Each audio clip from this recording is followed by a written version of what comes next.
welcome to episode 2 of Gaming Against the Grain, a Warmer 40k podcast where I try and make the unconventional, uncompetitive armies work in a competitive setting. On today's episode, I'll be going over a couple listener questions, I'll be doing some army list reviews, I'll be giving an overview of the Black Templars, which is the army I've chosen to try and make work in competitive play, and I'll also be giving a tip at the end for playing competitively in 8th edition. But on to the first topic of today, which is listener questions. And a good friend of mine, Daniel Ferraro, has sent in a question. He would like to know how to make Tau an interesting and more competitive army. And I'm not quite sure if I can make it a competitive army, but I can certainly hope to help in making it more interesting and more dynamic. So I had a good look at Tau when I was given this question, and I went over quite a few things in my head about how I could make this army interesting. And look, Tau actually, the things that are holding Tau back from being competitive and being a really interesting army with a lot of meat on the bone, not just being commander spam with drones and whatnot and Yuvaras, is the fact that they're probably about 15 to 20% overcosted for what they do. And on top of that, commanders are just so much better than everything else. So I think they're going to get, when they get their codex, they'll get a treatment similar to what Zinch Demons did, where the top 2 or 3 things that are really overpowered got brought down, and the bulk of the army got brought up. Things like Flamers and Horrors got a lot better, while Brimstones and Changelings got a lot worse. So when I look at Tau through that kind of lens, what are the things in there that can be made interesting, that can be made exciting for you to play with?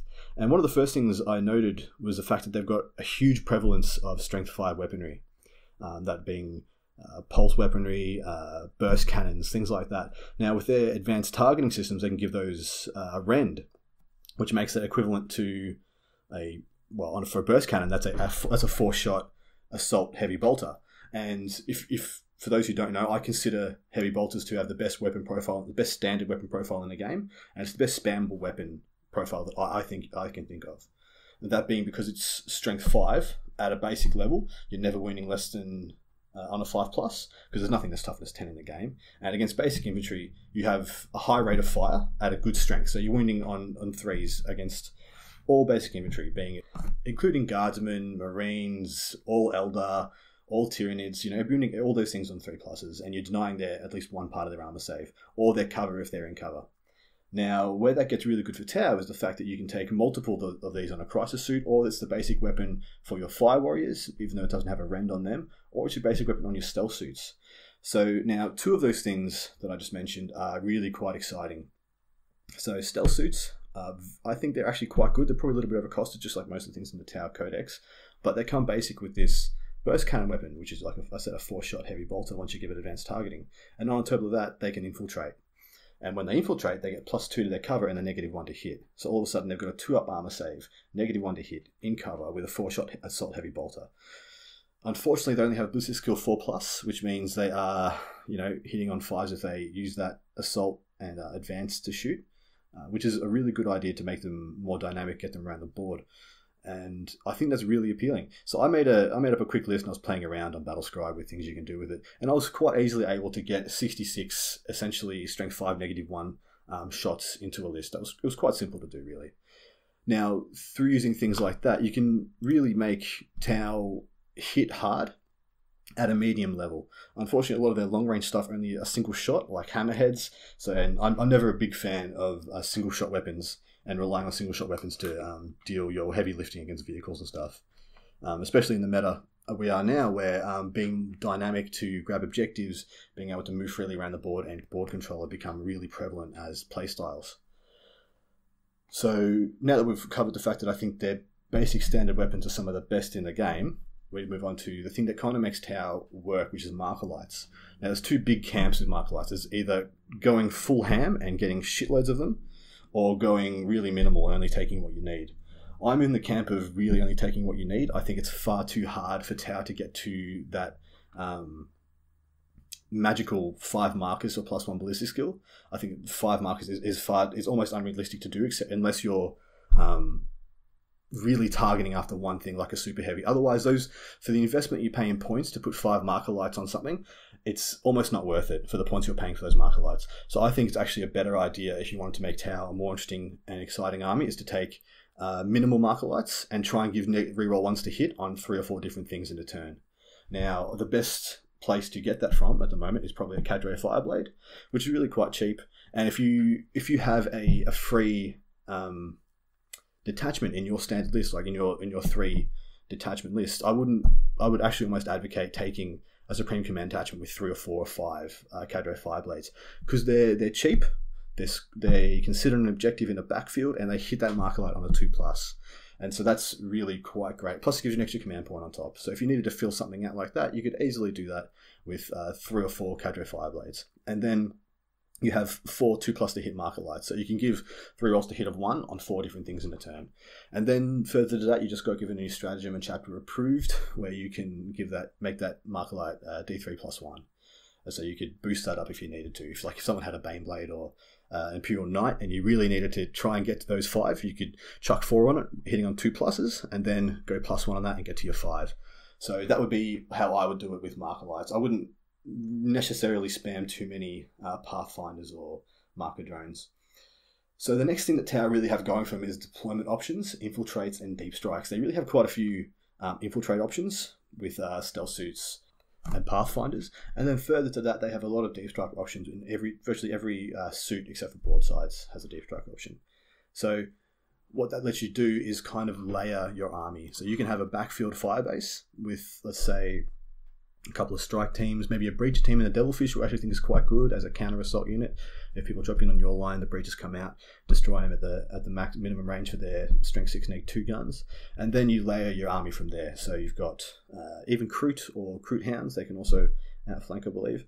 And so you'd have your firebase, and then you would deploy your stealth suits in front of that, and then past that, maybe you have a homing beacon and you deep strike, or suicide drop a couple of fusion crisis suits, or even a big crisis suit team with all burst cannons, which is something I actually thought of the other day, because that could come down, and you use your 5 marker lights on one unit, and even if it is like a tank or something, you'll put it down with that many strength 5 shots with -1, and you get it to the +1 and the reroll ones.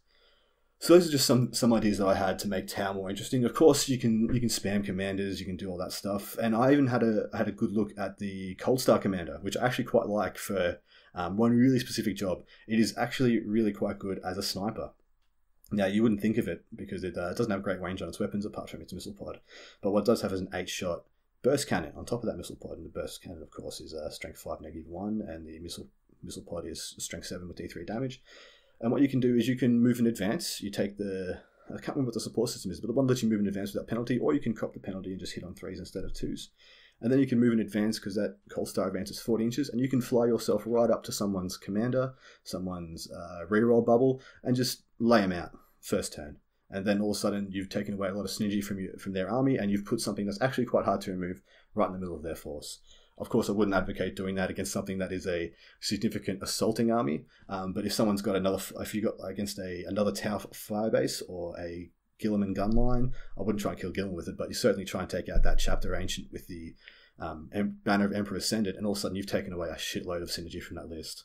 So for things like that, I really advocate its use. Whether you think that's a good trade, that's completely up to you. So that wraps up what I think could make Tau more interesting, and thank you, Daniel, for that question. It was fantastic. Gave me a hell of a lot to work with on my first go.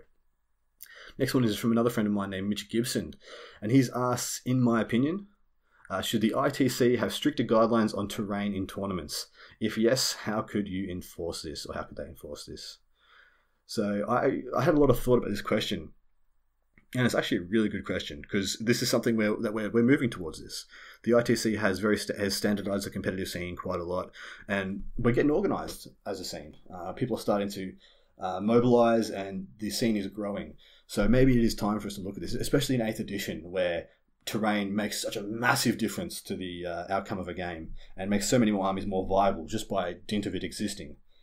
So in the start of 8th edition, we saw things like Storm Ravens, multiple Storm Ravens with Gilliman, and all this crazy stuff. And it even though G-Dub said that this would be the addition of Assault, we didn't see that because we didn't have enough terrain on the boards to make Assault a viable option. Because what was happening is people were trying to assault all these Storm Ravens and just getting absolutely obliterated. And that was the same with the Gilliman gun line with all the Razorbacks, and that's been the same with Guard, and that's been the same for so many other things. But for this would be a fantastic way of setting a minimum standard for tournaments, like saying, you must have each tournament table must have two pieces of line of sight blocking terrain. One must be, approximately the size is, I don't know, 2 standard crates on top of each other or some shit.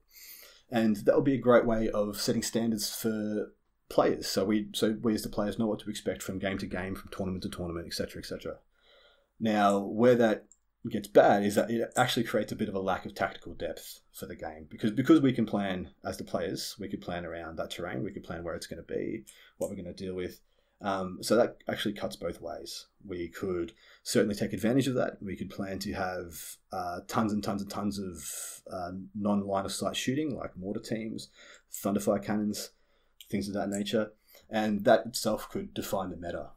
So that could definitely be a bad thing. But of course, knowing what the minimum setting is for each event you go through is definitely a plus as well. On further to that, it would actually favour some armies more than others. So like I said, Guard would really flourish if I knew that every single tournament table I was going to go to had a big piece of line of sight blocking terrain in the middle. I could just stack artillery all day and it would really favour my army. And again, it would hinder others. So Space Marines shooting, apart from rapier batteries with thud guns and thunderfire cannons, they have no line of sight except for whirlwinds. And Whirlwind Scorpius is legit, a regular whirlwind, not so much. And so that would really hinder them. That would work counterintuitive to a lot of their gameplays, and that would force a lot of armies to play aggressively. And not aggressively, play assaulting armies, because their shooting would be ineffective because of all the line of sight blocking terrain. So that could be quite polarizing. It would, further to that, it would actually place a lot of pressure on TOs, which is a good thing and a bad thing. It would help bigger events and give them fuel to, increase their stock of terrain, and it would put more money into the scene, because TOs would have to be investing in their tables and investing in putting on the minimum standard. But past that, it would quite hinder new tournaments starting up who would be beholden to getting this minimum standard to attract players to come. And so that could really hurt smaller events.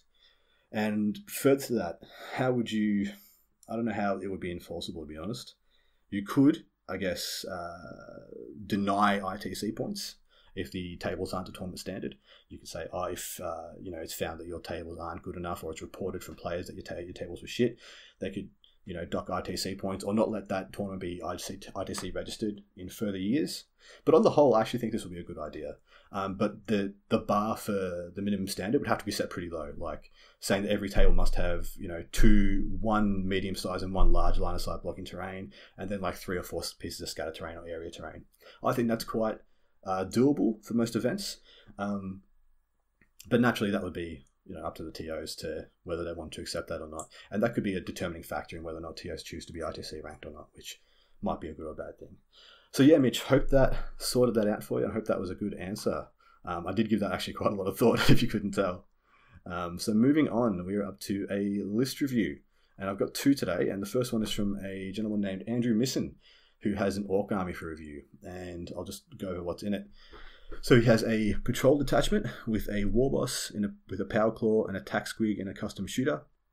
He then has a big mech with a kill saw, KFF, which is a custom force field, and a grot oiler. He has 26 boys with a power claw knob and a rocket launcher, 6 knobs, 2 big choppers, 1 power claw, a war banner knob, a lobber, a gorkanaut, and then he has a super heavy auxiliary with a stomper in it. Shit. Love a stomper. And so he's gone on to describe, and this is how I ask people to submit their lists to me. They give a bit of a blurb, a couple of paragraphs about how they think it's going to work, or how they want it to work, and what they want me to pay attention to. So Andrew writes, the idea I have in mind is run the unit of 6 knobs in the Gorkanaut, run the 26 boys inside the Stomper, run the Warboss and Banner Knob inside the Stomper to support the boys in combats, run Big Meg with a custom force field to provide the Stomper with invulnerable save, in addition the Grot Oiler on top to guarantee more wounds back. And then Stomper is going to be used as an assault transport to deliver the Horde into enemy lines while providing firepower at a distance from enemy firepower. And a distraction from enemy firepower. The Gorkanaut delivers the small elite combat unit into the enemy, also providing fire support and a useful assault in and of itself. The Big Gun Lobber gives an artillery unit to fire on enemy lines from a distance, also another unit for enemy distraction. And he wants to know, does this list have any potential for being competitive, or are there any strategies you can think to make this list work? Okay, so first and foremost, I'll say this list is pretty fluffy. It's not what I would call competitive at the moment. it's kind of anti-meta because it's gone super elite with a Horde army, because Orcs are naturally, and by dint, kind of Horde army, and he's chosen to go a very elite route with it, which I respect. I think that's great. And so the notes I have for this is that first and foremost, that Stomper is just under 1,000 points. It's 977 points. And so that polarizes virtually what else, everything else that can be in this list. Because it's so many points, you're kind of locked into the rest of the army either needing to enable that Stomper to do what it does or protect it so it can do what it does. Now, so protecting it wise, you kind of have to invest in bubble wrap to protect it. And the way I would do that, I would drop the rocket launcher off the boys knob and the lobber and the kill saw. So drop the lobber all together and take the kill saw off the big mech, and I would take 2 units of grots. The added benefit of doing that, it would take that patrol attachment away and put it into a battalion, giving you 3 CP, but 6 CP, and then it would enable you to bubble wrap either both the Gorkanaut and the Stomper, or just the Stomper, or just the Gorkanaut, whatever you need to. And that would cop the first turn threats from you. So if you've got somebody who's dropping down 15 Death Company or some Berserkers or whatever, those grots will take it, and the Stomper will hopefully be left free to counterattack, charge, shoot them all to death, etc., etc. Okay, so my kind of overall thoughts on this list, it's going to be really hard to make this list competitive, unfortunately. With having over 1,000 pretty much 1,000 points in that Stomper, and then another couple hundred points in that Gorkanaut, you're not left with much to take up board control, to take objectives, to push the board and put pressure on. Should someone be able to tar pit either or both of those, you'll be hard pressed to dig yourself out. I mean, I know that they can both walk out of combat and walk back in, but what I'm saying is, if they put pressure on you in your deployment zone, you're not going to get very far up the table. The other way you could enable that is dropping first turn threats yourself. Like you could drop the knobs and the lobber and take a unit or 2 of Storm Boys. And that way you can drop those on your opponent and enable you to move off the board unmolested, because they'll be too busy trying to take care of the Storm Boys. Alright, so that kind of wraps up my thoughts on that list by Andrew Misson. Look, I think it's awesome. It's a list that is a lot of fun to play, and it'll be a lot of fun to play against. Unfortunately, it kind of just lacks a bit of board control and lacks a bit of dynamics in the current scene. On top of that, it's just really, really susceptible to -1, -2 to hit shooting, because then all of a sudden that Gorkanaut and that Stomper aren't actually putting out any DACA whatsoever, and apart from those two, it has no other shooting. So yeah, those would be my thoughts on that list. It's a list I would really enjoy to take on with my Templars. It'd be a lot of fun trying to charging in Crusaders against that and just hacking at them with my chainswords and stuff, hoping they die. Alright, the next list we've got for review today is by another friend of mine named Mark Deal. He's a gentleman who I've played games with and known and done hobby with for quite a few years. And he's written in a Dark Angels list, and it starts off with a Spearhead with Azrael as the HQ. Then he has 10 Hellblasters with heavy plasma incinerators. He has 4 units of 5 Hellblasters with regular plasma incinerators, a Dark Shroud, and that wraps up the Spearhead. And then he has a battalion with 2 separate lieutenants with Stormbolters. Then he has 3 units of Scouts, a Chapter Ancient, and 2 units of Plasma Devs. And he writes, basically, it holds back at maximum range for the Hellblasters and Castles Up. With 5 units of Hellblasters, 2 units of Plasma Cannons, it puts out 38 to 46 plasma shots per turn at strength 8 or 9 due to Azzy's reroll bubble. The big unit of Hellblasters gets Weapons of the Dark Age for 10, strength 9, -4, damage 3 shots per turn. The Dark Shrouds are to make sure the entire castle is -1 to hit, and the 2 lieutenants reroll 1s to wound, so most of the time the army will essentially have a mini Gilliman level buff with -1 to hit and a 4+ invuln. The Scouts are to counter deploy against Infiltrators and Deep Strikers, and against an army without these are to be used to either grab objectives or be road bumps to slow down assaults. So this is a pretty serious list. This has a hell of a lot of damage output. And it's all quality shooting. There's no real mass fire here. It's all just really high damage, and he's got quite a few shots in there. 38 to 46 is quite a lot of plasma shots. So this is it's kind of Dark Angel's version of a Devastator spam Gilliman gunline. Because what you'll see in those gunlines is Gilliman, and he'll be wrapped in layers and layers of Devastators, and usually a Banner of Emperor Ascendant to let you, when your guys die, to shoot back on a 3+. Now he's got a mini version of that. So he's got Azrael giving 4 rerolls to hit, and then he's got 2 lieutenants giving reroll of 1s to wound, which a lot of the time will kick in as being 2+ rerolling due to those Hellblasters shooting at basic infantry. and other times it'll be winning on 3s or 4s or rolling 1s. Virtually never winning on 5s. Actually, never winning on 5s. Past that, he has that 4++ invuln from Azrael giving it out into a bubble, which would make those Hellblasters very hard to dig out, especially if they're in cover. So they would end up having a 2+ armor, 4+ invuln, and being -1 to hit because of the Dark Shrouds. So that makes pretty serious gunline. Lots of death. Okay, so my ideas around this is it's quite limited by only having essentially mid-range firepower, as nothing in this army shoots past 36 inches. That is actually quite a limiting factor, because if you were to play this army in any of the short edge deployments, so that being Spearhead deployment and Hammer and Anvil, so in both of those you're going to be starting a minimum of 24 inches away from each other. So all your opponent needs to do is be 12.1 inches away from his deployment line, which still gives him a 12-inch deployment, him or her, sorry, and still gives a 12-inch deployment, and virtually makes every gun in your army unable to shoot, unfortunately, which requires you to move. Which goes into my next note. The list requires remaining static to get the most out of his synergy, which compounds the issues with range. So to maintain everyone within those bubbles, which aren't huge, they're all 6 inches, you need to stay still to make sure you're going to get all those all the time. So by having 30 inches on the majority of your guns, 36 on one unit, people will be able to play around that. People will be able to dodge and dance around.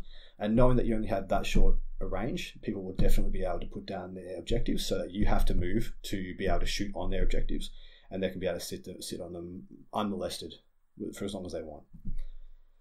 And that puts you on a back foot that you don't want to be on at the start of a game. The next point is this list has all quality shooting, no quantity. Everything in this is high strength, high rend, high damage. Now, where this will come into an issue is if you play someone like Tyranids, who can put a bunch of Gene Stealers in your face turn 1, or Termagants, drop them down, bring them out of tunnels.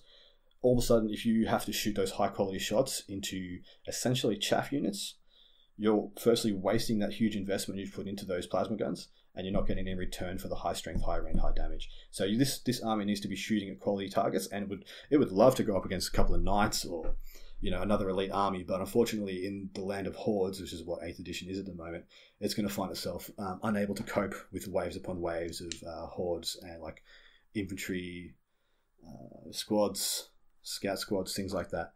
Even Nurglings, they get really annoying. But the biggest one I can think of would be Poxwalkers and Plague Bearers and things like that. Things that are -1 to hit, which is compounding your rerolls. Also have 2 saves against your quality shooting, and are very hard to dislodge, even on their own right, because they've got invuln saves. Now, with stuff like buffing those invulns as well, all of a sudden you've got those high quality shots that are actually getting no return for how much they cost, and you'd be getting just as much return out of having bolters, heavy bolters, lasgunners, etc. And so the next ones I'm going to go to, with 5 units of Hellblasters, those Devastators with plasma cannons are absolute overkill. You really don't need them. If you find that 5 units of Hellblasters 5 units of Hellblasters with 4 rerolls to hit, rerolling 1s to wound, aren't killing enough tanks, knights, etc. for you, you're probably not winning the game anyway. So those devs are probably not going to add much to this list overall. And what I would do is drop the devs for more quantity shooting. And the one I targeted in on as a solution for this would be a Dark Talon. Firstly, they've got 2 Hurricane Bolters each, which definitely plug the hole in the quantity issue, and they deal out mortal wounds, which is fantastic for the things that bump off your high strength, high range shots, like Magnus. And guys with good invuln saves, Storm Shields and things like that. Dark Talons can come over them, drop their bombs, shoot their Rift Cannon, and just generally deal a good amount of damage to things. Plus those Hurricane Bolters really make them viable for cutting down on hordes. And then they also double into that because you've got a Dark Shroud, and they are flyers, they are hard to hit. So first turn, they'll most likely be starting in a bubble with the Dark Shroud, so they'll be -2 to hit on the first turn, which gives them a lot of protection. And then they can just fly out and start peppering your opponent. But all round, this is actually a really strong list. It's working on strong mechanics, it's got good synergy, and the only thing that I could say is a downside, it's a bit one-dimensional simply by dint of its range. So if that's it for those reviews. If you would like any questions answered or a list reviewed by me, please email your questions to gamingagainstthegrain1 @gmail.com. If you would like a list reviewed, please attach a brief paragraph on what you intend the list to do, how you want it to work, and anything specific you'd like me to look at. So yeah, please get them on in. I'm happy to look at them. So the next topic we have for today is a Black Templar overview, which if you listen to my first episode, you'll understand that I have decided this is going to be my army for the next, like, at least 6 months, probably a year. And I'm going to try and use this army to be competitive with, even though it's probably one of the weakest chapter tactics in the Space Marines book. And if I'm honest, the Space Marine book has been somewhat left behind. And I know there's a bit of argument about that, but my perspective is, if you look at how Space Marines and what Space Marine competitive armies were in the index, and the fact that they have not changed very much in the codex pretty much means that they got left behind, because the power level of everything has increased with codex to index. And prior to the codex, everyone was running Storm Ravens and Guilliman and Devastators, and in the codex, everyone's running Guilliman, Storm Ravens, and Devastators. So I'm going to try and do something different. Now, Raven Guard is an exception to that. Raven Guard is very strong, but still, Smurfs are head and shoulders above them in damage output, at least. So I'm going to go over Black Templars. I'm going to give you guys a brief overview of what they are, what they have going for them, and what they do. This won't be a comprehensive review of how I think they're going to play, or whether this stuff is going to be built into army lists, or what I'm going to invest in as my core mechanics, but these are the things that I'm going to have to live with just by dint of choosing this army. So the first one is the chapter tactic, which is you can reroll failed charge rolls for Black Templars units with this tactic. So that tells you how this is supposed to play. This is supposed to be an army that plays aggressively, that gets in its opponent's face, and that pushes and gets into combat. Now, I actually quite like this chapter tactic. It plays into the style that I like, and it's what I envisioned the Black Templars doing: applying pressure, being aggressive, things like that. Now, the next one to cover is the stratagem, their unique stratagem, which is Abhor the Witch. Use this stratagem when an enemy psyker manifests a psychic power within 24 inches of a Black Templars unit. Roll a d6 on a 4+. That power is resisted by sheer willpower of your unit, and its effects are negated. Now, this is actually pretty good. It's a double-edged sword in one way. I wish that I could just pay 1 CP to have it not take effect at all. Or I'd actually pay 2 CPs to just negate a psychic power completely. But what I'm paying here, I'm paying 1 CP for a 50-50 chance to not have a psychic power go off. So that seems kind of crap, but it's quite strong, especially when you've got enough CPs to double down on that. And if you fail, re-roll it. And that's where I kind of don't like it, because if you paid that CP and you rolled that dice and you failed it, you're almost shoehorned into paying another CP to try and do it again. And if you fail that one, then you kind of feel like you've cocked up and you've been cheated. But I really love this stratagem because it's 24 inches, so it's a massive bubble, and it's any unit I've got. Anything that has the chapter Black Templars. So that's Rhinos, that's Land Raiders, that's everything in my army. And so anything in my army is able to do this, and if I'm playing aggressive, playing into that chapter tactic, I should always be in range to turn stuff off, especially after my first turn. So where this comes into great use is, at the moment, I don't know if this is going to change, but Magnus with his +1 invuln, I have a 4+ chance to just make that not happen, meaning that my investment in my firepower just got 10 times better, because now I don't have to shoot through a 3+ rerolling ones, I'm shooting through a 4+ rerolling ones, which infinitely better. That's also great against warp time. If I was to say playing a gun line and someone was to try and deep strike and charge into my gun line, and they needed warp time to jump over a chaff line or a scout unit or something, I can just resist that warp time, and then they have to charge the scouts, they have to charge my screen and play right into my tactics, right into what I want to do.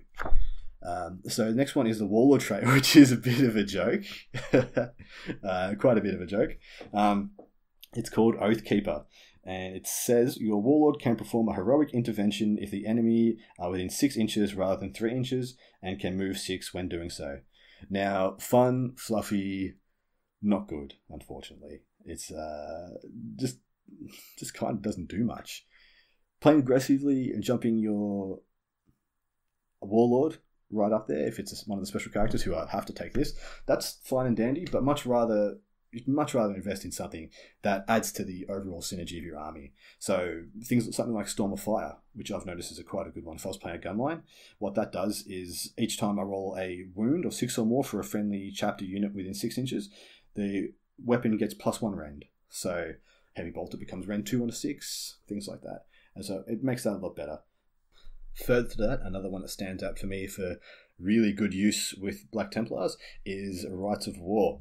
Friendly chapter units within 6 of your ward automatically pass morale tests. Now, I'll get more into why that's good when I jump into some of the unique units that are available to Black Templars, but that's one I've got my eye on for use later. Now we're moving on to relics, and the Black Templar relic is called the Crusader's Helm. Black Templar model only. The wearer of the Crusader's Helm increases the range from any aura abilities on their data sheet, such as Rites of Battle, Litanies of Hate, by 3 inches. So if I was to take a captain and put this relic on them, their reroll 1's aura would be 9 inches instead of 6. Now, where that could get interesting is if I chuck it on a chaplain, so they'd have a 9-inch aura of rerolls to hit in combat, plus a 9-inch aura of leadership 10. So that's really quite interesting. The one bit that annoyed me, though, is it says abilities on its data sheet. So if I was to give someone an aura ability from a Warlord trade, I'm pretty sure it would still say 6 inches, not get a 9, because that would get really cool if that ignores morale checks. But past that, some of the really good ones for Black Templars, obviously the Teeth of Terror is incredible, and the Shield Eternal stand out as really significantly good options for relics for me. The Shield Eternal is naturally fantastic. It's a Storm Shield that halves any incoming damage, so if I was to chuck that on a biker captain or a biker jump pack dude and deep strike him down the enemy's lines, make them have to deal with him while he's actually quite hard to kill, that would be fantastic. Alright, so one thing to note about Black Templars is that they are restricted from using librarians. There are no librarians in the Black Templar army. They're kind of against Psychers in any way, shape or form, and so that's a restriction that's going to be placed on my army. If I want Psychic, I'm going to have to ally it in, and most likely I'm not going to be allying in much. If any, it'll probably be an Inquisitor or something like that.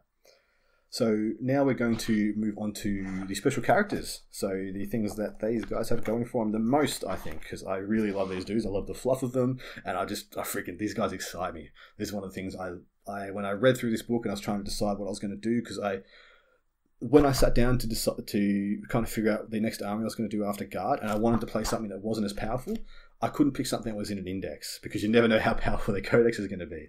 So I had to pick something that had a codex already, because now I know they're not going to get a new codex probably for a year. So I know what I'm going to have to work with. I know the tools that are going to be available to me for at least the next bit of my hobby life, I guess, and for this podcast.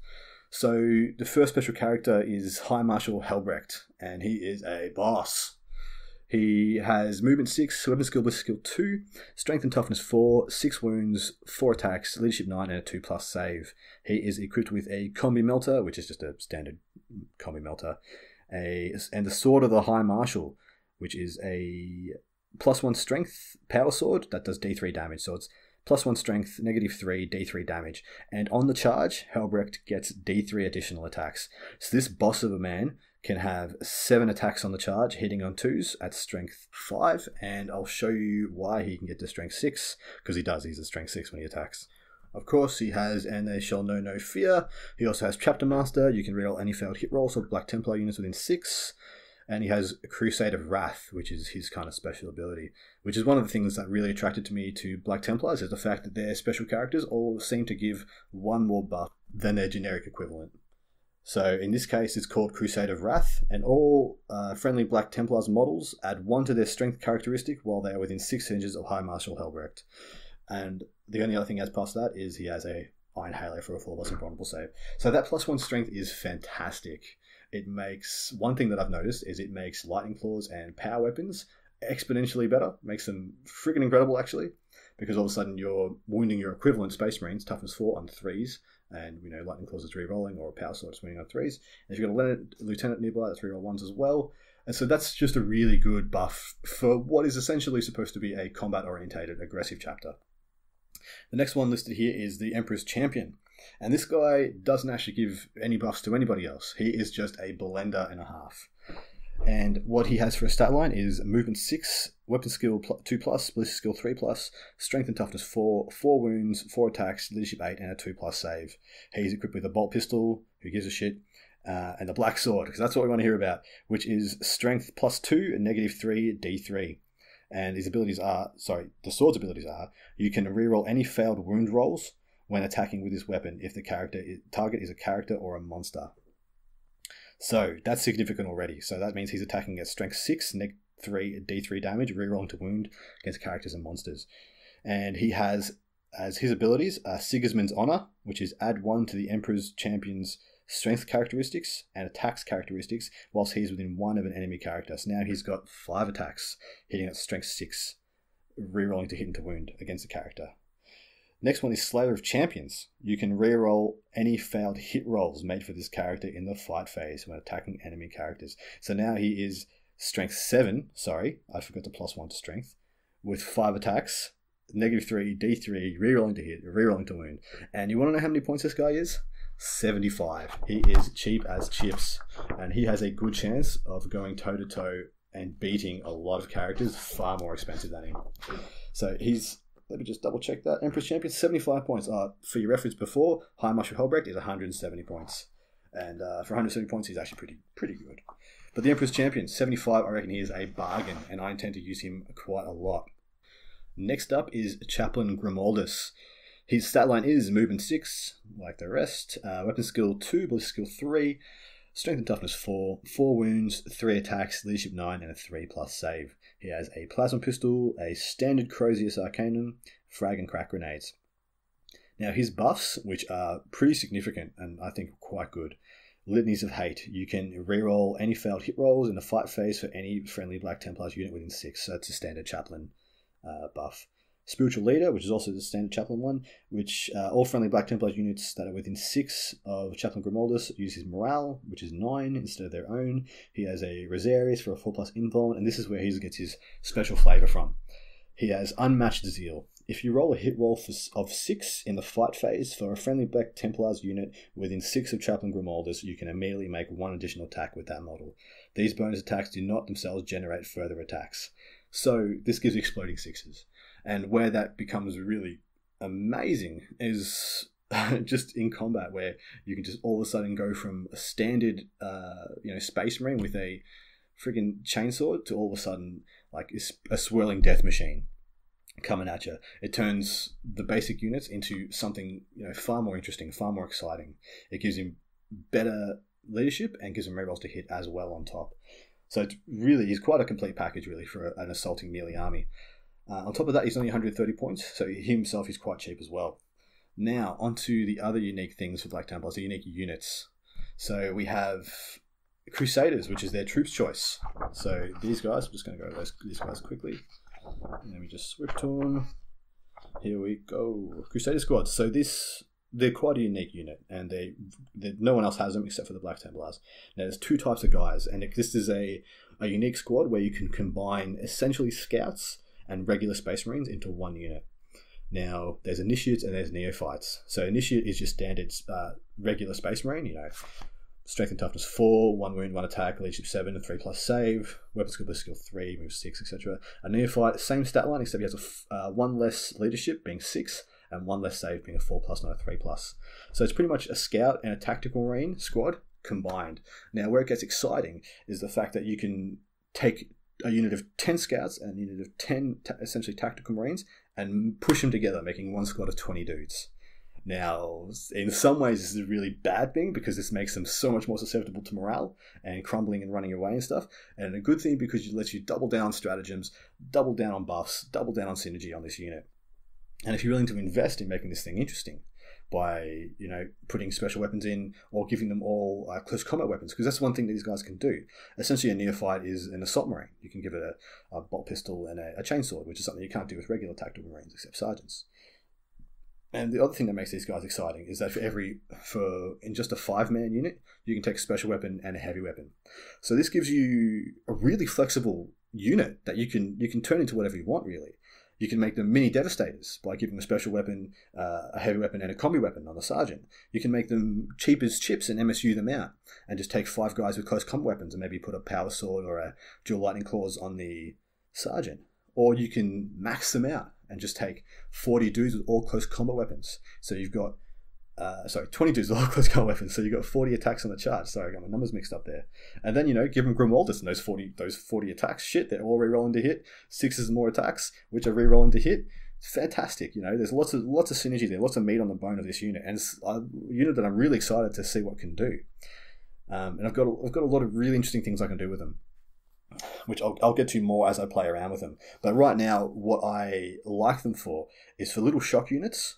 So 5 guys with a heavy bolter, a plasma gun, a combi plasma, and a power sword.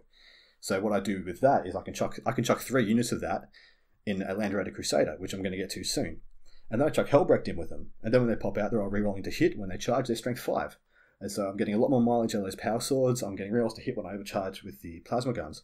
And yeah, it's actually just a really potent kind of counter-attack unit, assault unit, or I can drive around and just drop those guys off on objectives mid-board as I'm pushing forwards. And yeah, plenty of stuff you can do with Crusader squads. And I like them so much, and because they're OBSEC, they're probably going to make a lot of other things redundant in my army. Like, there's no real need to take Stern Guard, probably get less exciting, even though I do intend to take them. Devastators get less interesting. A lot of other things get less interesting because these guys exist, and I love them. The next one is a funny little unit, which I won't touch on for very long, but they do have some play. These are called Cenobite Servitors, and they come in a package with Grimaldus. So when you buy Grimaldus, you get 3 of these dudes. And they're really funny because they're just piece of shit Servitors. There's, movement 5, weapon skill, bliss skill 5, strength 3, toughness 3, 1 wound, 1 attack, 4+ save. Got them mind wiped, so Servitors improve their weapon skill to 4+ and leadership to 9, whilst they were in 6 of Chaplain Grimaldus, and they're all carrying these relics from Hell's Reach, which are fluffy bits of Grimaldus's fluff because he's a fucking boss and fought in Armageddon and shit. And what they do is friendly Black Templar units within 12 of any of these models automatically pass morale tests. So where that gets exciting is when you take those big blobs of 20 guys and all of a sudden you make them fearless. And then all of a sudden, there's a big wall of just ravenous, nutty dudes just running at you. And while that might not be the most competitive play, it excites the shit out of me. And I love the idea of it. So that's something I intend to do.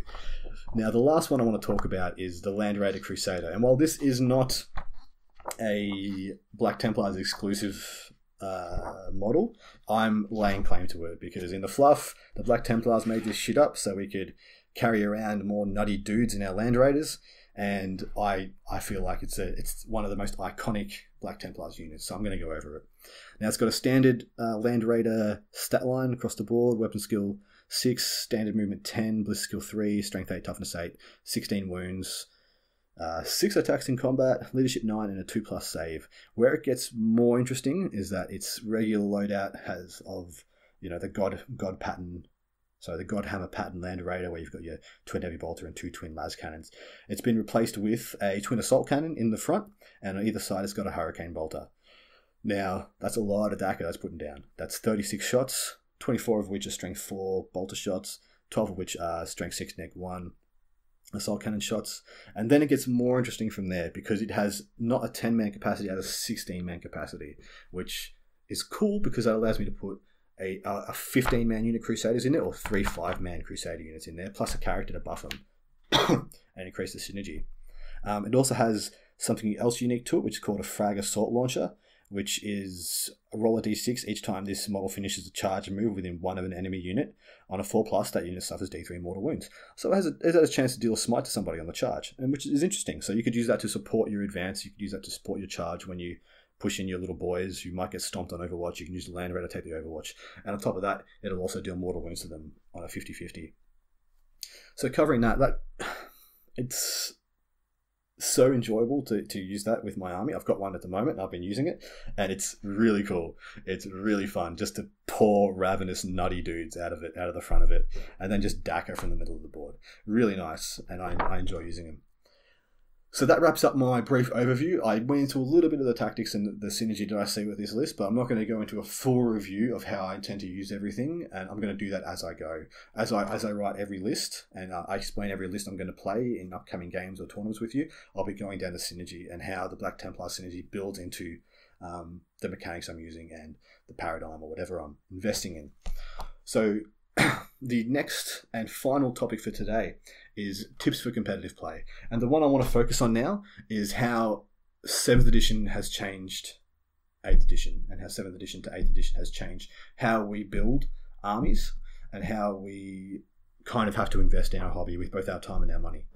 What I've seen a lot since the start of 8th edition is people getting burnt, people getting angry at the unfolding meta and how often things change, and just getting frustrated with the fact that they can buy an army, play it for a week, and then next week it's completely changed. So while that's a good and bad thing, it's great that we're moving, that, you know, G-Dub's involved, and I think we're moving towards an incredible game that's full of depth, full of synergy, full of excitement.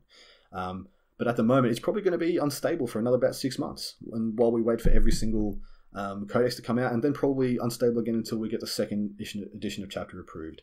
And then we'll be in a smooth year from that one, where we can just expect the only 3 updates per year, which is the 2 major FAQs and Chapter approved. And we can start relying on that and planning our armies around that. But for the time being, my advice out there is to stop chasing the next best thing. Because the next best thing will not be the next best thing for very long. Not very long at all. This edition favours collections over armies, and that's a big statement, but one that has rung true for me, absolutely.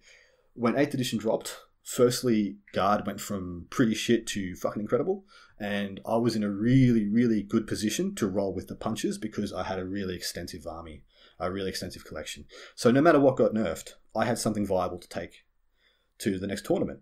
Now, what I've seen a lot of people do is when they got their indexes, they ran out and they bought 3 or 4 Storm Ravens. They ran out and bought, or one bloke I know ran out and bought several hundred Razorwing flocks. And sorry, buddy, that might be on you. If you didn't think that was going to change, I think you misheard.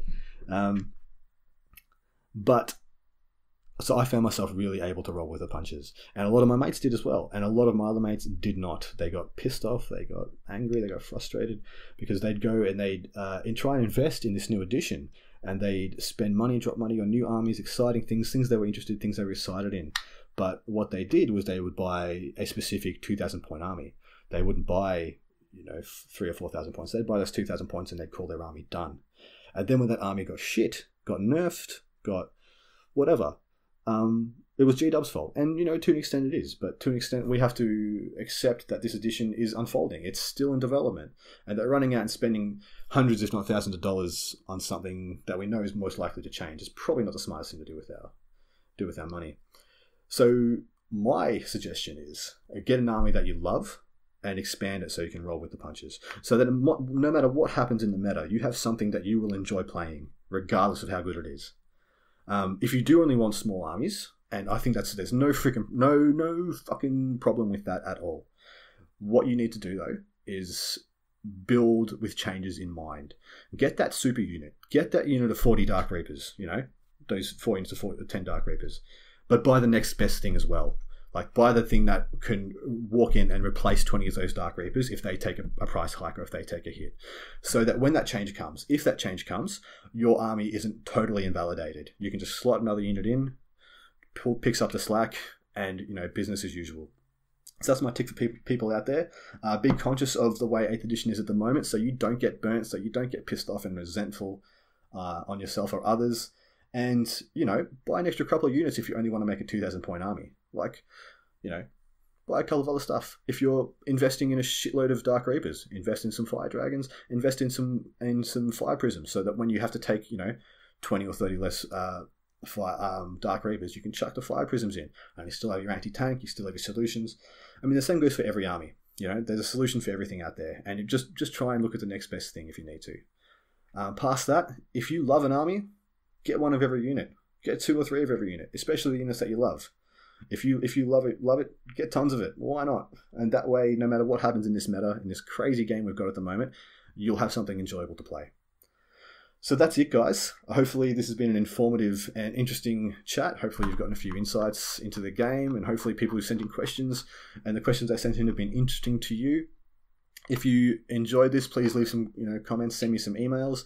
The only way to contact me at the moment is via the email address, which is once again is gamingagainstthegrain1@gmail.com. Yeah, send me feedback and spread the word, guys. I'm hoping to excite and create a bit of a movement around this where we can get a big group of people together who are all trying to play, non-competitive armies, but just get really fucking good at the game. Like, really good at missions, really good at list design, really good at the meta, and, just kind of build a new way of thinking for this edition.